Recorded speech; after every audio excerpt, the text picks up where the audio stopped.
Добра вечер, вие слушате Радио Канал 103. Ова е емисијата Данс е Макабре со 444-тото издание, кое што е составен дел од серијалот на емисии кои ги посветувам на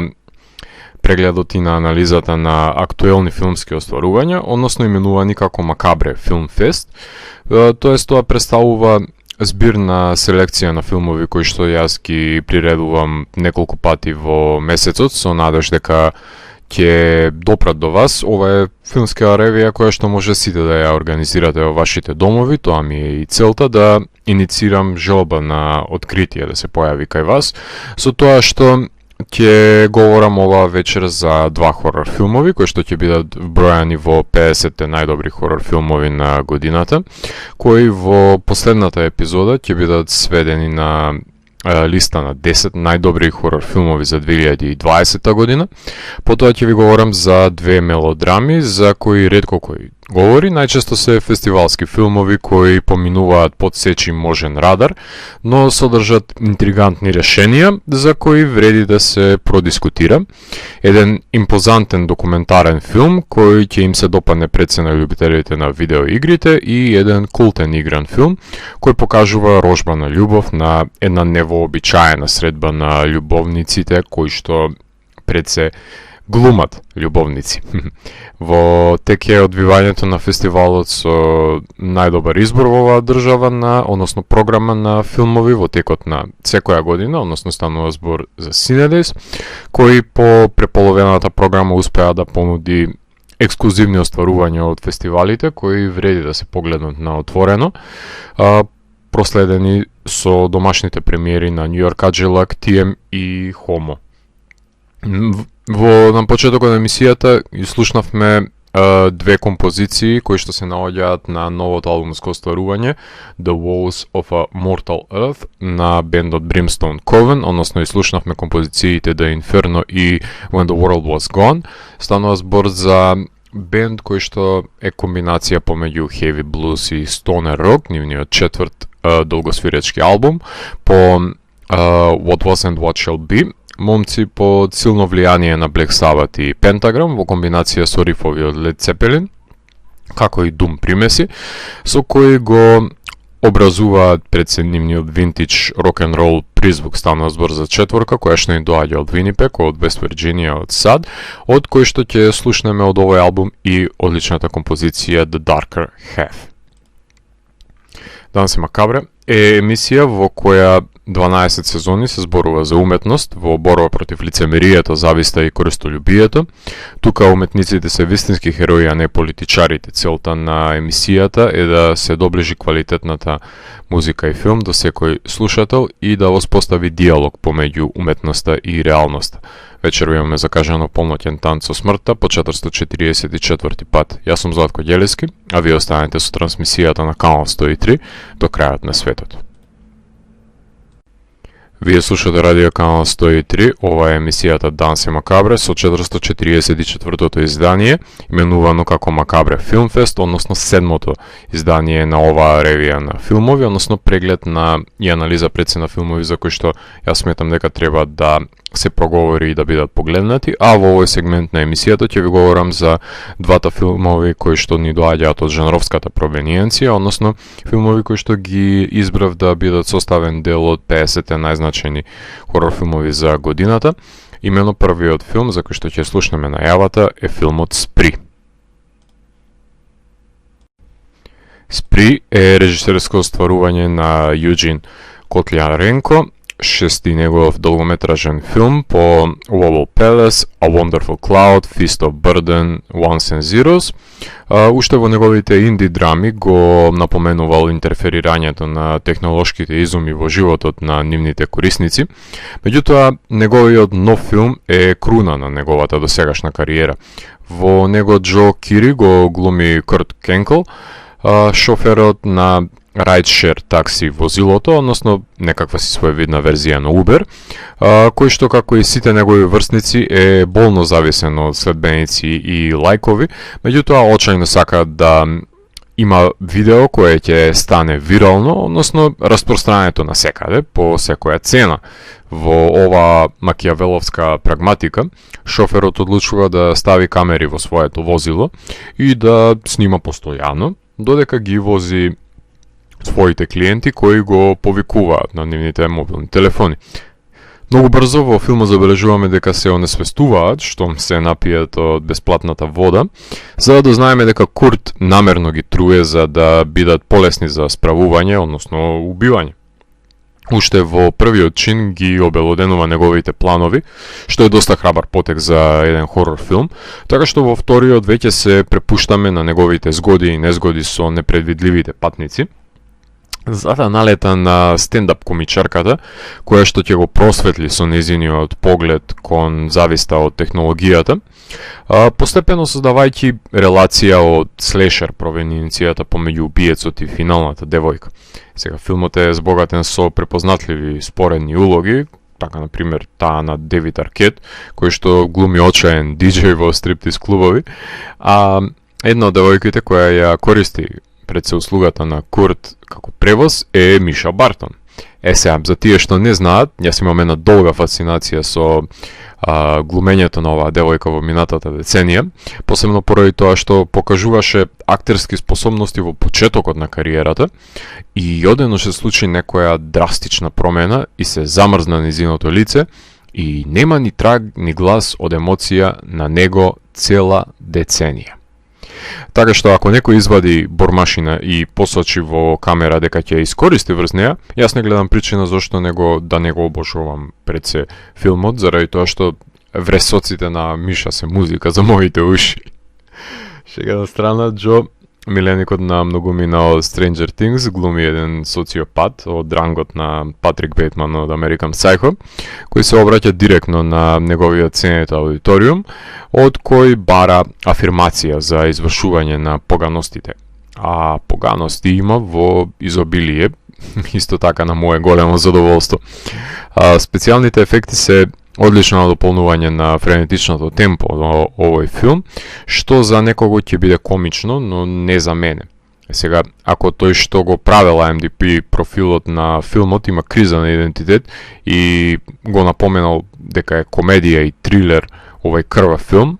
таков нема да биде случајот во оваа емисија, каде што ќе ја добие категоризацијата хорор без разлика на тоа дали некому ќе му се допадне, затоа што ова е пред се ладнокрвен хорор филм кој јасно ги потенцира аномалиите на зависниците од лајкови, кликачи и гледачи, сметајќи дека тие се своевидно мерило за успех, што всушност не е така. Тие се само лајкувачи, кликачи и гледачи, ништо повеќе. Ја продолжува филмот нишката зачната од Scream 4 за убиствената обсесија за лајкови, но тука е однесена на друго ниво, затоа што станува збор за CGI работено во рамки на found footage жанрот, што ја оправдува маниакалната глума на Џо, кој се обраќа на неговите верни следбеници, на кои не им е баш нешто спектакуларно, неговиот killing spree. Филмот играше оваа година на Sundance, и филмот е сето тоа што му беше потребно на found footage жанрот, еден иновативен пристап, крвави ефекти, умоболна глума, коментар за зависноста од потребата на внимание и слава. Единствена замерка ми е зашто порано не е снимен филмот, за да постави висока граница на квалитет до која треба да се допре пред се со технохоророт. Джеф Лидс Коен е кинематограферот на делото, кој го вади најдоброто од поставените iPhone и GoPro во автомобилот. RLG Films е дистрибутерот на филмот на сите медиуми. Јас го следам Kurt's World 96 на Инстаграм за секој случај да не добие уште една потреба да изврши некаков си напад. Така што таму ќе ги дознам сите податоци за да ве информирам. Добиваме еден убиец со лайвстрим, еден очаен инфлуенсер кој што е повеќе од потребен за овие матни времења во кои што живееме. Затоа внимавајте во кое такси пред се влегувате. Во продолжение слушаме најавата за Антебелум.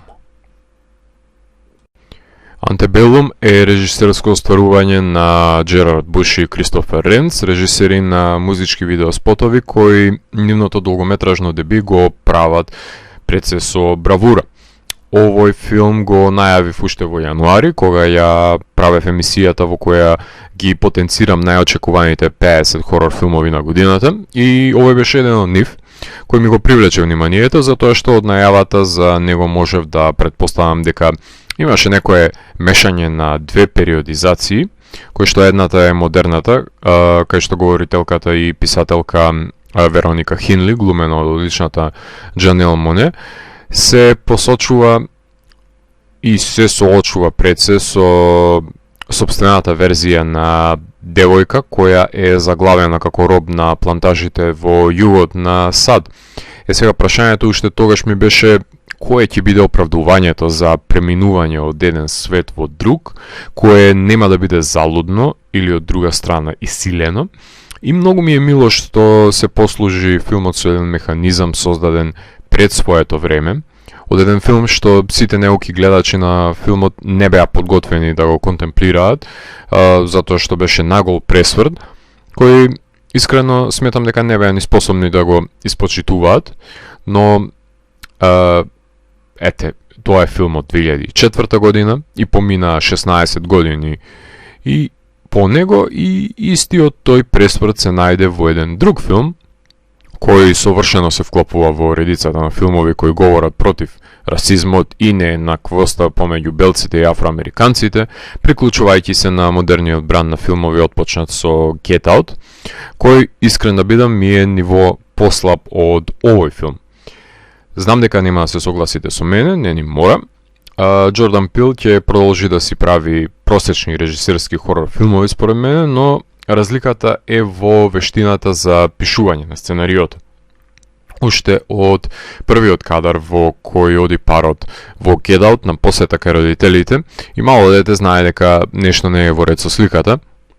Меѓутоа тука, да не беше посраниот интернет и доколку имаше подобро владење на промотивниот материјал, пресвртот на филмот ќе беше прекрасна тајна, која одлично би функционирала во делото, кое нема доволно крв за мој вкус искрено, но не е тоа во преден план ставено. Имено, јас не гледам трейлери и само ја читам таа една реченица на IMDb и гледам плакат пред да му го дадам моето внимание на делото, така што режисерите од прекрасниот успорен дол кадар кој го отвора ова филмско остарување со останатите кадри кои што понираат од нивното долгогодишно искуство за работење на видеоспотови, го замајуваат вниманието на гледачот со нивното кадрирање за кога ќе настане промената на периодизацијата, односно епохите, од минатото во реалноста, буквално насреде филмот, гледачот повторно се запознава со итерацијата на ликот и незините проблеми во друга доба. Кинематографер е уругваецот Педро Лук, кој работеше на одличниот Don't Breathe, работеше и на Extinction и на новата итерација на Джекоб Следер. И тука да го скратам моето елаборирање на делото, затоа што све што ќе додадам може да наговести елементарно обелоденување на пресвртот. Јас само ќе потенцирам дека немав проблем со овој пресврт ниту во филмот од 2004 година, немам проблем ниту во овој од 2020 година.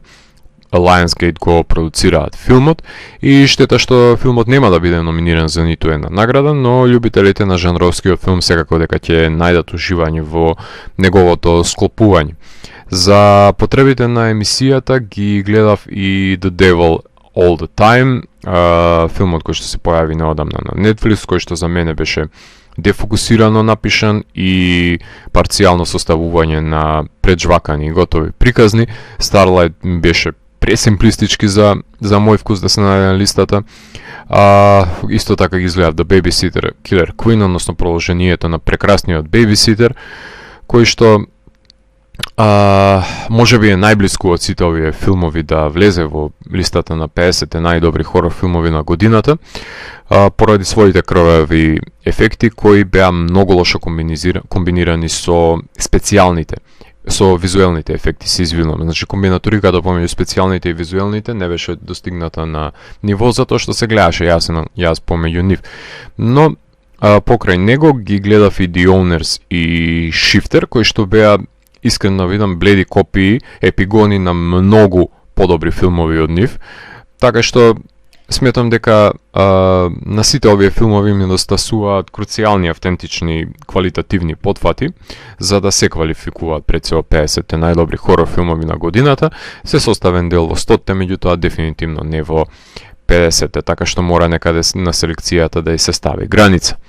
Тука ќе направиме една кратка музичка пауза, така што во продолжение ќе слушнеме три композиции на Master Charger, односно станува збор за промовирање на нивниот нов албум Origin of the Lugubrious.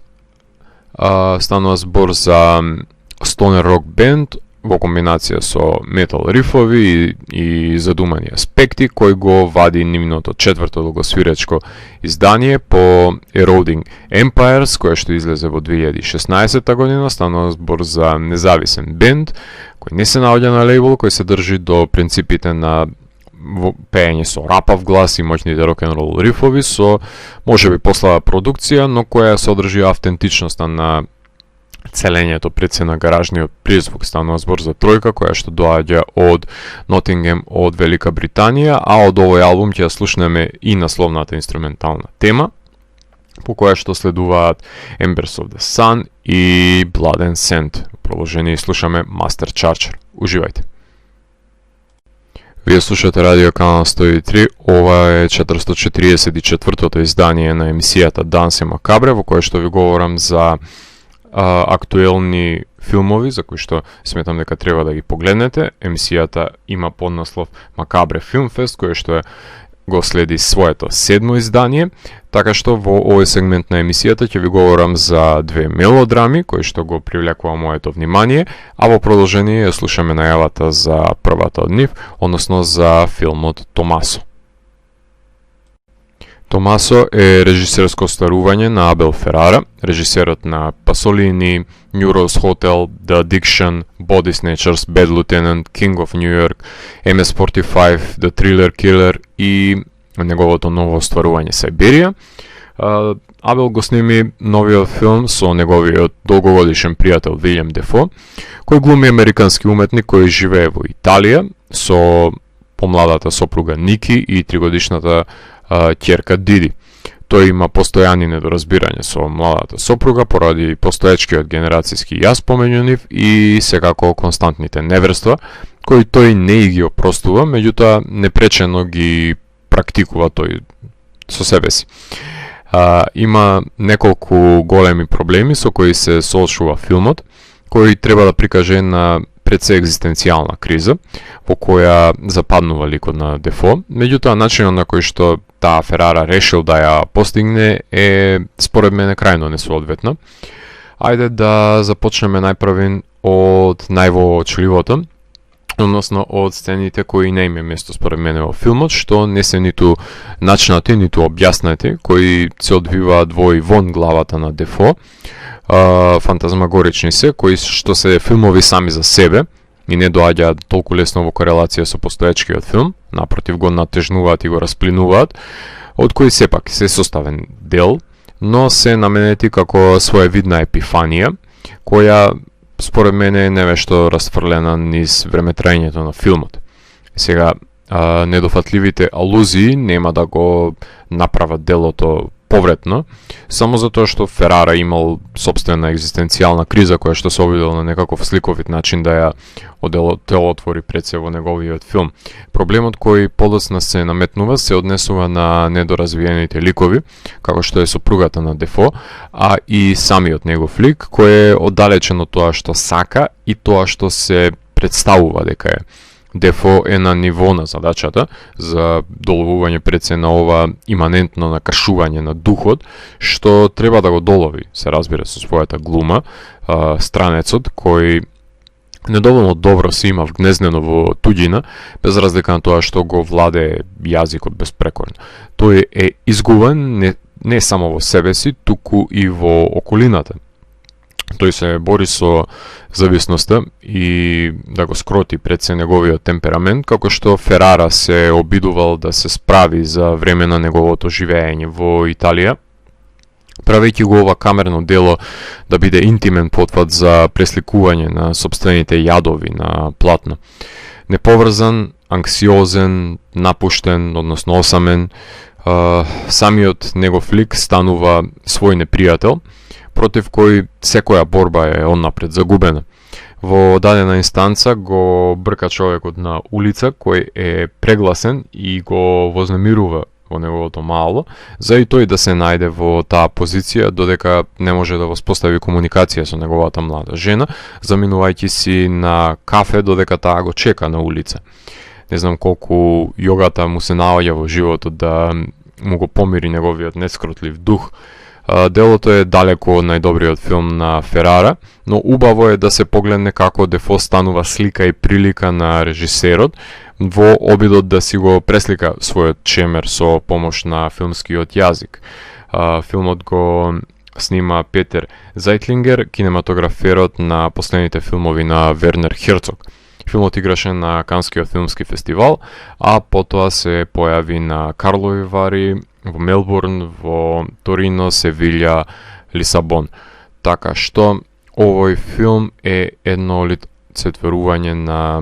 екзистенцијалната криза која што ја доживеал самиот режисер, меѓутоа овој пат е пресликана благодарение на актерскиот перформанс на одличниот Вилјем Дефо. Во продолжение слушаме најавата за Педлтон. Педлтон е режисерско остварување на Алекс Леман, негов трет долгометражен филм по документарниот Asperger's Aras, за кој што сними и ТВ серија, и играниот Blue Jay, уште еден филм во кој беше прикажан на овогодинешниот предсе Sundance филмски фестивал, станува збор за Педлтон и беше откупен од Netflix за прикажување на нивната платформа, затоа што не верувам дека ќе имаше некоја си поголема гледаност во киносалите поради камерниот карактер на делото, во кое Марк Дуплас и Рей Романо глумат двајца најдобри пријатели, Майкл и Енди, неразделни соседи кои ја делат љубовта кон кунг-фу филмовите и играњето на Педлтон со ѕидот на поранешното драйв-ин кино, додека на помладиот од нив, Майкл,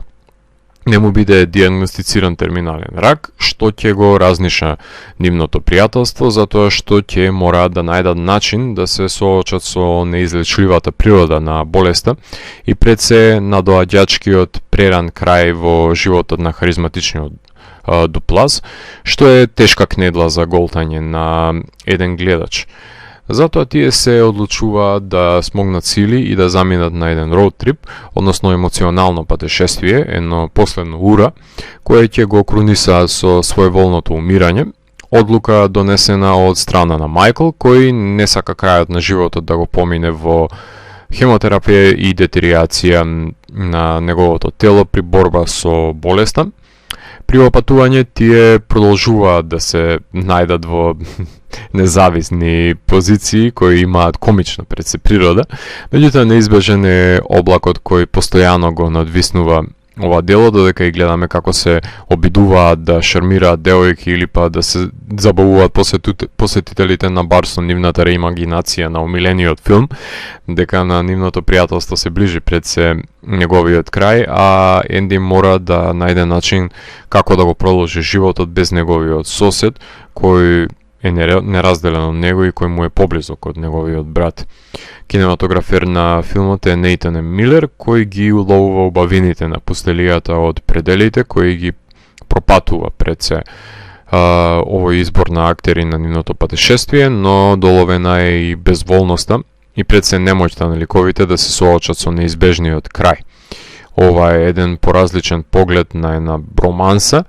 која што најчесто во филмовите се искористува во бурлескен аспект и никогаш не се сваќа сериозно, меѓутоа во ова дело се прави еден детален приказ на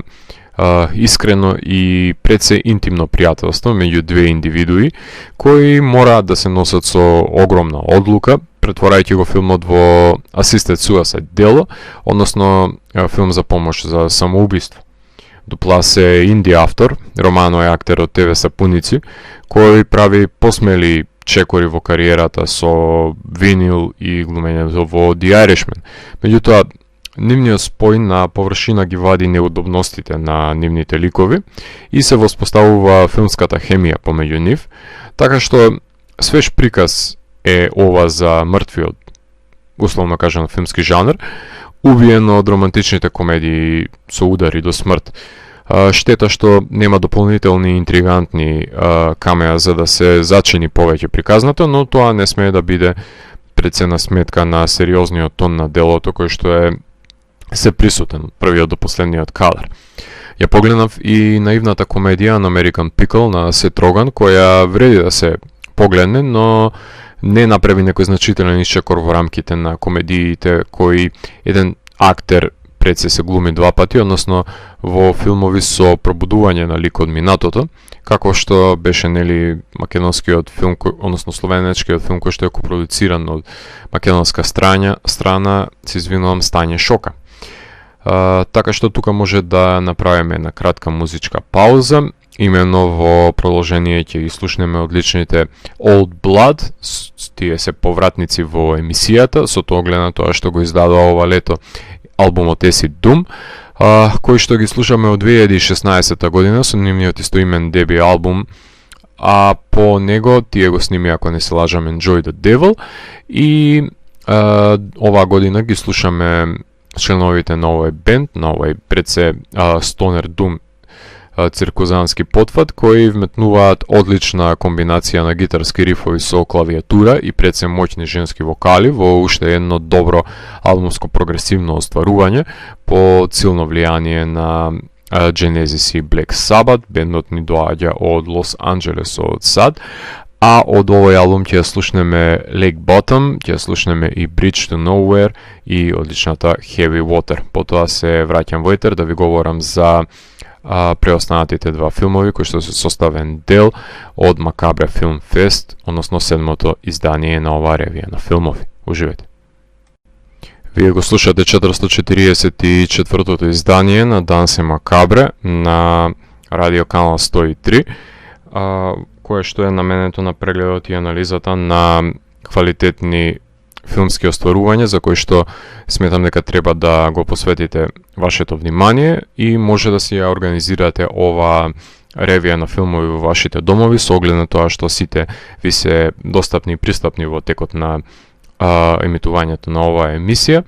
кое што за самиот крај издвоивме еден документарен филм кој што е доста актуелен и по него ќе следува нели култното издание кое е своевидно навраќање на одредени други времења кои што носат своји квалитети. Меѓутоа во овој сегмент ја слушаме најавата за филмот From Bedrooms to Billions, односно The PlayStation Revolution. From Bedrooms to Millions, The PlayStation Revolution, режисерско остварување на Ентони и Никола Кофилд, односно кои што својата кариера ја почнуваат со кратките документарни филмови посветени на серијалот Доктор Ху, потоа снимаат документарци за видеоигрите Sonic и Hitman и снимајќи го првиот 3-часовен документарец From Bedrooms to Billions од овој серијал, посветен за британската видео гейминг индустрија од 1979 година до ден денес, надополнувајќи го со продолжението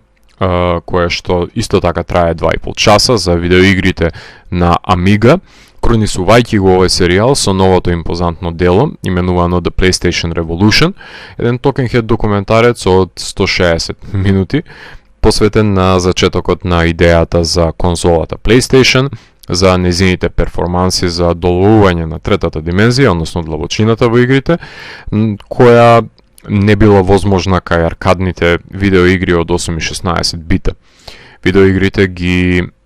променува еднаш за секојаш оваа конзола, која за прв пат ја сретна во играчница во мојот живот, кој што беше директна промена од играњето на Nintendo во домовите и аркадните игри на флиперите, во игри на PlayStation 1 во играчницата, која ја затекнав додека бев на крајот на основното училиште и во текот на целосното моје средно образование. Овие играчници беа пред се катчињата, односно местата кај што јас и моите пријатели се збиравме, најпрвен гледајќи ги посмелите како пробиваат и пред се пробуваат да ги играат игрите кои што ги имаше на располагање во играчницата, а потоа и самите пробувавме да се докажеме во нив. тука ги открив Resident Evil, Silent Hill, FIFA, NBA, сум играл Pepsi Man, Driver, Twisted Metal, Crash, Taken и многу други игри, така што можете да заклучите каков носталгичен приказ во моето минато ми представуваше овој документарен филм во кој говореа авторите пред се со јапонците кои што помогнале во дизајнирањето на конзолата и нејзиниот чип. Се говори за Metal Gear Solid, за Gran Turismo, односно подоцна за GTA, за Final Fantasy, кои што се прикажани пред се технолошките напредоци во видеоигрите од PlayStation 1 до двојниот чекор напред во PlayStation 2, недоволно искористениот потенцијал на PlayStation 3 и експлозијата на PlayStation 4, која е буквално сам собствен компјутер, во најава за излегување на долго очекуваната петка, потенцирајќи го предизвикот да се работат нови игри кои ќе може да ги употребат пред се технолошките напредоци кои што ги поседува новата конзола, во поглед на употребата на боите и полигоните. Може би недостасуваат луѓето кои што работеле на игрите, како што тоа елоквентно беше прикажано во една одлична документарна ТВ серија која се појави исто така овој месец меѓутоа на Netflix, односно станува збор за ТВ серијата High Score, која што па беше наменета за појавувањето на видеоигрите, значи за Nintendo и Sega од 80-тите години, завршувајќи со појавувањето на шутерите во прво лице за компјутер, на кој слободно може да се надополни овој документарен филм во историографски аспект, заради тоа што нели ја воспоставува дупката која што не допре оваа серија, на кој иако јас би сакал да слушнам збор 2 повеќе од креаторите, например на Resident Evil и Soul River, кои што ќе потенцираат за идеите за создавањето на нивните ликови, како што тоа и беше пред се цел на High Score, меѓутоа тука се истакнуваат пред се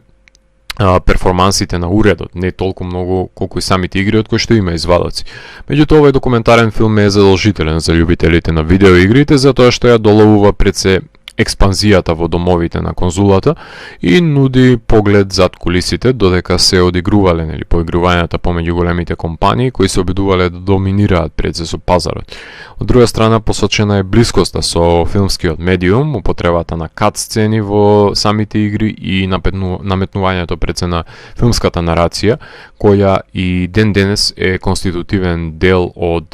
прекрасната нарација која што имаат овие игри. Сега, Max Richter, Sleep, The Go-Go's, Psycho Magic, A Healing Art и Boy State ги изгледав исто така, ова се документарни филмови кои што имав можност да и погледнам, но ќе се обидам за некој од нив да ви говорам во наредните изданија на Макабре Filmfest или па може би ќе слушнете за некој од нив доколку се квалификува во селекцијата на видеологија, така што пратете ги социјалните медиуми каде што се објавуваат секоја недела епизодите на Дансе Макабре радио на Facebook или воопшто на мојот канал на YouTube каде што се наоѓаат сите емисии кои што и работам. Во продолжение ја слушаме најавата за Buffalo 66. Buffalo 66 е режисерско остварување на Винсент Гало од 1998 година, неговиот прв долг режисерски потфат на актерот, кој што претходно има работено неколку кратки филмови, а подоцна снима неколку и видеоспотови за Џон Фрушијанте, пред да го сними бизарниот Браун Бани, кој го крие пред се лекот на осаменоста и абстрактниот, но романтичен Promises Written in Water. Во овој филм Винсент Гало го глуми Били, со кој се запознаеме уште од првиот кадр на филмот, кој дознаваме дека го пуштаат од затвор, но ужасно му се моча, што ќе го доведе до единственото отворено место во градот кој што поседува тоалет, односно танцовото друштво, кај што налетува на Лейла, глумена од младата Кристина Ричи, од која позајмува пари за да се јави на неговата мајка, глумена од Анџелика Хјустон, која ја лаже дека е во градот сместен во хотел и дека ќе дојде на посета со неговата вереница. За потребите нели на планираната посета ја киднапира во тој Мигричи, која глуми лик кој е на автопилот ставена во животот, безволна девојка која ја фасцинира лошото момче, но набрзо дознаваме дека животот на Били се состои само од имагинарните светови кои ги создава околу себе, замислувајќи дека одел со ликот кој глуми Розен Аркет, а всушност само фантазирал за својата симпатија. Лейла не само што се согласува дека ќе оди со него кај родителите, туку и таа се обидува да се доближи до него, а тој постојано па се обидува да го оттргне незиниот допир, правејќи ја комична ситуацијата во која што се фотографираат заедно, што е култна од овој филм. Станува збор пред се за едно инди остварување, составено од фуриозната, хаотична енергија која доминира перформансот на Гало и резигнираноста која е составен дел од ликот на Ричи, која па е покорна на секое барање кое што го има Гало. Иако тој излегува од затвор, целта во животот му е обсесивното одмаздолюбие, кое го планира против играчот кој го направил лошиот облог, кај букерот, нели, глумен од Мики Рурк, поради тоа што неговата мајка е тврдокорен љубител на незиниот тим и баш поради тоа тој прави една погрешна одлука која што ќе го стави за решетки и сака да се одмазди за тоа. Крволочниот епилог по кој е препознаен пред се филмот и е едната од тие страни од можното сценарио, со оглед на тоа што филмот нуди можност за прикажување на двата краја, од кои едниот е поповолен за ликовите, кои се толку различни, но се привлекуваат и наоѓаат заемна љубов, која ќе ги сплоти, наспроти деструктивниот карактер на Гало. Ленс Акорд е кинематограферот на ова култно дело со студенило фотографијата на самотните градови и прекрасно кадрирање во ентериерите. Къртис Клейтон го монтира неговиот несопирлив тек и предсек ритам кој што поседува. За жал ова инди остварување не сум сигурен баш дали било откупено за прикажување на телевизија додека сум растел или можеби па бил прикажан, меѓутоа сум го гледал, но не сум бил свесен што точно гледам и не можам затоа да се присетам на сцени од него. Меѓутоа затоа постојат овие навраќања во Макабре Филм Фест заради тоа што одредени аспекти со стекнатото животно искуство на погледнатиот филм му даваат сосема друга визура која што е поседува. Значи, само на тој начин може да ми се отворат одредени тајни кои што може би ги крие, кои не сум можел да ги согледам доколку би го погледнал на помлади години. Но со сигурност можам да кажам дека многу ми се допаѓа овој режисерски подвиг на Гало да оживее такви одметници на општеството, маргиналци, кои што снима филмови кои никој друг не би се нафатил да ги работи, инди филмови како што овој кој беше откупен уште на времето на Sundance, баш поради тоа што умеат да бидат безкомпромисни во нивната концепција, но содржат бисери на филмската историја кои без негово инсистирање верувам дека не би биле тоа што се. За тука можам да завршам ова издание на Дансе Макабре и на крајот може да слушнеме една долга композиција, како што тоа најчесто го правам, односно станува збор за композицијата Reprisal, односно Nucleus Diabolos, која што се наоѓа на новиот албум на Ritual Earth, именуван со римските букви за 2020, еден психоделичен и мрачен пред се стонер дум бенд кој што допира до space rock провениенцијата на нивната музика, правејќи ги овие космички поместувања со рифовите и мелодиите кои што ги поседуваат, кои што најдобро се представени во оваа композиција. Станува збор за четворка која што ни доаѓа од Пенсилванија, односно од САД, така што уживајте на крајот на емисијата со Ritual Earth. Јас сум Златко Ѓелески и го затворам 444-тиот гримуар на Данси Макабре и го враќам на полицата кај останатите изданија кои кријат тајните на универзумот. До наредното издание на Данси Макабре, гледајте филмови и плашете се.